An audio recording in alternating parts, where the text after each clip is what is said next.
Hello. Hi Vera. Where are you going? South Korea. Where are you going? I'm going to What do you like to eat there? sushi. It's gimbap. What is it? I'm not hungry. Paglalakad, papunta immigration, since gabi po ang dating nyo, medyo madami po tao. Since ang travel nyo pang provincial to po, 1 hour pa po. So siguro darating kayo sa hotel around 2 a.m. Okay. Hello kayo sa inyo. Are you excited ba? Yes, I'm excited to open my Dinah sticker book. Okay, you open your sticker book. How about you? I like sticker book. Yeah? I want to open my sticker book. In South Korea. Kain na ng portion. Gagawin pa lang. Vera, interview Ninang. What do you expect in Korea? I want to see Opa. 람메 가요. 어깨 가요. Opa. Oo, ang daming pogi dun. Bella. Ikaw, Ninong, what do you expect in Korea? Noodles. Noodles. Kung meron kang gagastusing mahal sa Korea, ano ang gusto mong gastusin doon? Jajangmyeon. Mga ano, spices, ano? Babalik ka sa kung babago yung background mo. Apple music playing. Yung ang magiging ano mo, napupunta ka sa ano, sa TV, sa Netflix.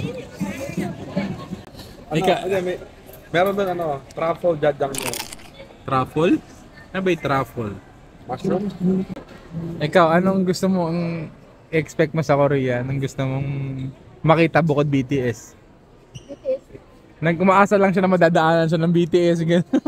Sobrang random. Umaasa ako makita ko sila sa airport.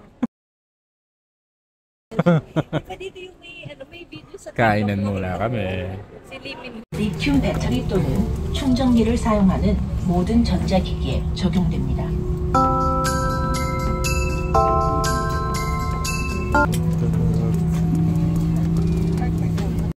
What did you say earlier? 안녕하세요. Cam? 감사합니다. Sit down kayo po. Sit down kayo. Bye-bye.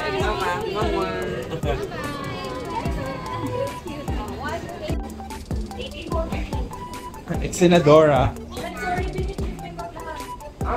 It's Senadora. Umuwi ka lang sa probinsya eh.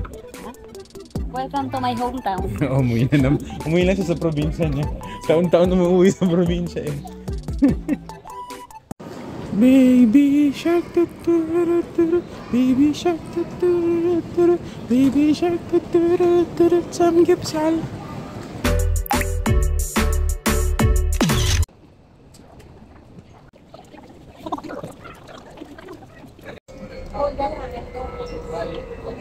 Hi kids! 손잡이를 잡아주십시오. 곧 제1여객 터미널에 도착.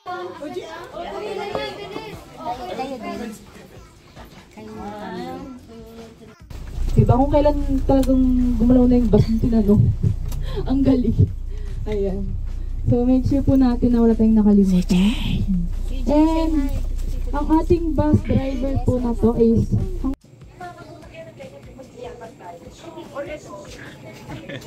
Ba't nga ganyan mag-shopping?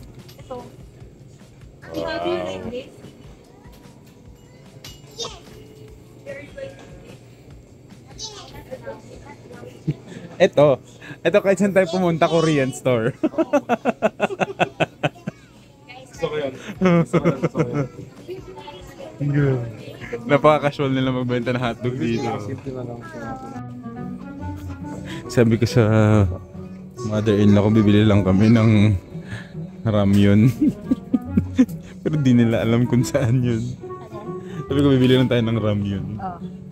So, nandito na tayo sa GS25. Grabe, sobrang mahal ng bilihin dito sa Korea. Mugo-mugo, 1,700. Paano kaya nabubuhay yung mga tao dito? Sobrang ang random para sa akin makakita ng hotdog na kung mamimili. So 2.5 to, around 100, 105 pesos to. So, bakit ganun hawak ko? Ito ang ating dinner for 2 a.m. na. Pili tayo ng hotdog sa Korean store. Ah, hindi pala, store na lang to kasi nasa Korea na tayo. Galing mo talaga, bright ka! Ayan na nga, oh. We'll buy you food. Oh, get it Okay, na. sige na. Thank you. Sa inyo. Hello sa inyo. Dito na kami sa hotel. And sabi nung tour guide namin na talagang isa sa kanila dito yung good governance. Kaka-impeach lang ng presidente nila dito at nagkaroon ng mabilis na botohan.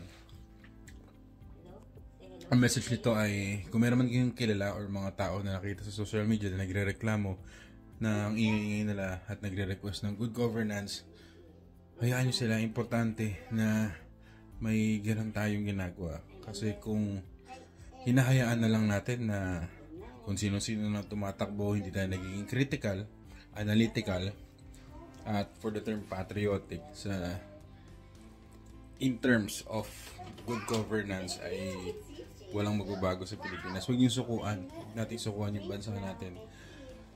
Hayaan natin na hindi lang tayo basta magreklamo. Sana maging part din tayo ng change. Kasi yung mga tao dito sobrang disiplinado. At may pagmamahal sila sa gobyerno. Dahil take part or kasama sila sa pagbabago kung gusto nilang mangyari. So yun lang naman. Ang ganda ng hotel. Kain tayo. Nasa Korea pala kami. Thursday mga blessed friends. At ito ang day 1 namin. Wala pang tulog. Ito mga isang oras, kalahating oras walang tulog. Si Vera, yan, kaya kami ay napuyat. Samahan nyo kami sa lakad namin for this day sa aming Korea trip for the day.